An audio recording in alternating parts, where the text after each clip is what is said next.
मित्रों नमस्कार, कैसे हैं आप? आपको मेरा कोटि कोटि सादर प्रणाम।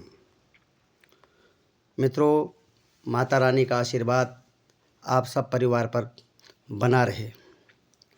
मित्रों, मैं आज आपको बताने जा रहा हूँ कि खरमास क्यों लगता है, इसकी पौराणिक कथा क्या है। तो कथा को सुनिए।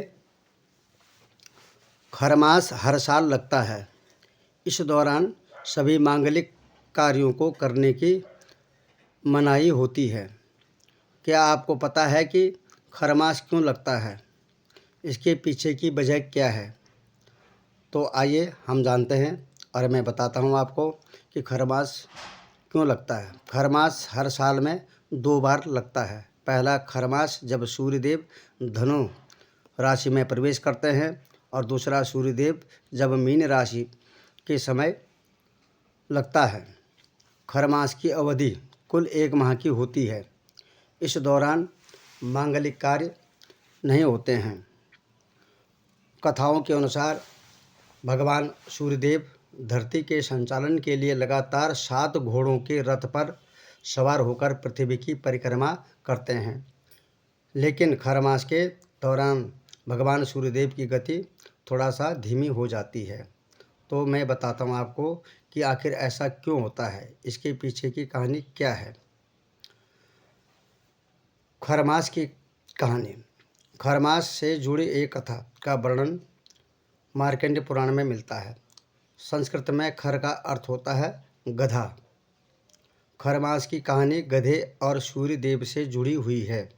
कथा के अनुसार एक बार सूर्यदेव अपने 7 घोड़ों के रथ पर सवार होकर ब्रह्मांड की परिक्रमा कर रहे थे, लेकिन उनके घोड़ों की भी आराम की ज़रूरत पड़ती है। वे भूख प्यास लगने पर थक जाते हैं। इस तरह ब्रह्मांड की परिक्रमा के दौरान घोड़ों की दयनीय दशा देखकर भगवान सूर्यदेव भी तरस आ गया और उन्होंने सोचा कि क्या ना इन्हें पानी पिला दिया जाए और थोड़ा आराम कर लिया जाए। लेकिन उन्हें तब एहसास होता है कि रथ रुक गया है तो सृष्टि का चक्र भी प्रभावित होगा। इस दौरान उनकी नज़र एक तालाब के किनारे घास चर रहे 2 खर पर पड़ी। सूर्यदेव ने सोचा कि क्यों न घोड़ों को विश्राम के लिए यहाँ पर थोड़ी देर के लिए छोड़ दिया जाए और रथ में इन खरों यानी गधों को बांधकर परिक्रमा की जाए। सूर्यदेव ने ऐसा ही किया और गधों को रथ में बांध लिया। अब गधे घोड़े का मुकाबला कैसे कर सकते हैं? वे पूरे खरमास में परिक्रमा तो लगाते रहे, लेकिन उनकी स्पीड बहुत कम हो गई थी। इसलिए रथ की गति कम होने के कारण ही सूर्यदेव भगवान तेज भी कमज़ोर होने लगा। यही कारण है कि खरमास के समय धरती पर सूर्यदेव का जो तेज प्रकट नहीं होता है, जो बाकी महीनों में होता है। और इसके बाद फिर मकर संक्रांति आते ही मौसम बदलना शुरू हो जाता है और फिर से वही ऊर्जावान सूर्यदेव धरती पर प्रकट होते हैं। इसका कारण यह है कि मकर संक्रांति के दिन ही सूर्यदेव ने उन खरों को वापस तालाब के किनारे छोड़ दिया और अपने घोड़ों को वापस रथ में शामिल कर फिर से अपनी रफ्तार पकड़ ली।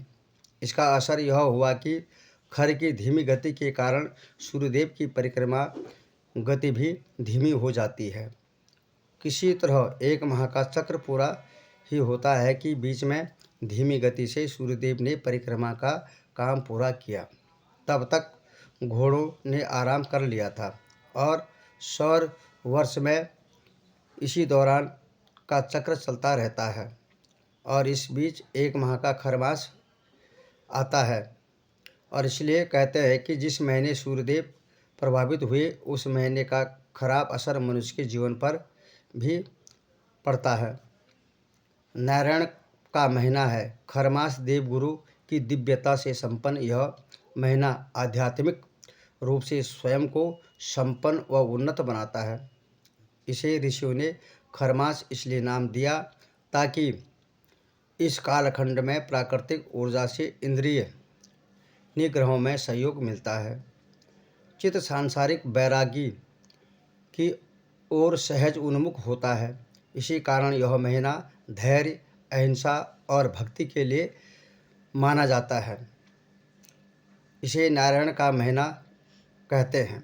खर मास में तीर्थ यात्रा, कथा, श्रवण, कीर्तन, भजन, पूजन, पाठ महत्व अत्यधिक होता है।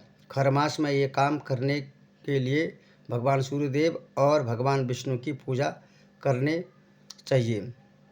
प्रतिदिन 3 बार श्री आदित्य हृदय स्तोत्र का पाठ करना चाहिए और श्री विष्णु भगवान यानी श्री विष्णु सहस्त्र नाम का पाठ करना चाहिए। गायत्री मंत्र का पाठ करना चाहिए। अन्न, धन, वस्त्र इत्यादि सभी वस्तुओं का दान करना चाहिए। तीर्थ यात्रा करनी चाहिए। पिता का प्रतिदिन चरण स्पर्श कर आशीर्वाद प्राप्त करना चाहिए। गुरुजनों का आशीर्वाद भी लेना चाहिए। धार्मिक ग्रंथों का पाठ और साधना जरूर करनी चाहिए। व्रत और ध्यान करना चाहिए। खरमास के दौरान इन कामों से बचना चाहिए। तामसिक भोजन नहीं करना चाहिए। लहसुन, प्याज और मांस, मदिरा का सेवन भी नहीं करना चाहिए।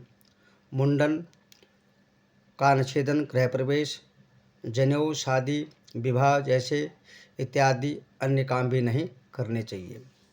नए वाहन, प्लाट, घर, आभूषण, वस्त्र, रत्न आदि नहीं खरीदने चाहिए। नवविवाहित दंपति को घरेलू और पारंपरिक शुभ कार्य की चर्चा नहीं करनी चाहिए। अगर चाहते हैं कि तरक्की तो खर मास में राशि के अनुसार करें इन चीज़ों का दान। एक वर्ष में खर मास 2 बार लगता है और इस बार दूसरे खर मास की शुरुआत 15 दिसंबर से हो रही है। इस दिन धनु संक्रांति का पर्व मनाया जाता है।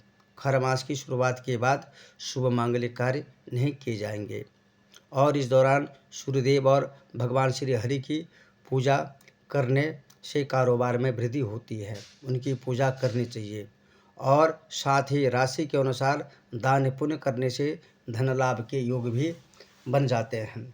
खर मास की शुरुआत होने वाली है। खर मास में मांगलिक कार्य नहीं किए जा सकते हैं। इस दौरान विशेष चीज़ों का दान करना चाहिए। सनातन धर्म में खर मास की अवधि का विशेष महत्व।